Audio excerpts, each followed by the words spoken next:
Parliament സമ്മേളനം തുടങ്ങുന്നതിന് ഒരു ദിവസം മുന്നേ തിരുവനന്തപുരം MP ശശി തരൂർ പുതിയ പാർലമെന്റ് മന്ദിരത്തെ ആത്മാവില്ലാത്ത വെറുമൊരു കെട്ടിടം മാത്രമാണെന്ന് വിശേഷിപ്പിച്ചു.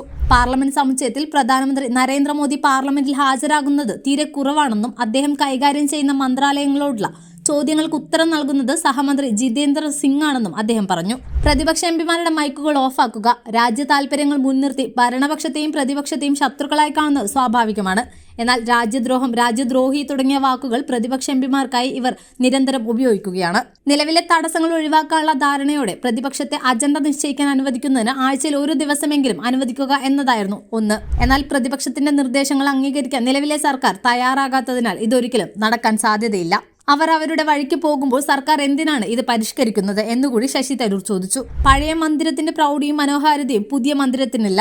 അതിനാൽ തന്നെ അവിടെ ജോലി ചെയ്യുന്നത് അത്രയും നിരാശാജനകമാണെന്നും അദ്ദേഹം കൂട്ടിച്ചേർത്തു.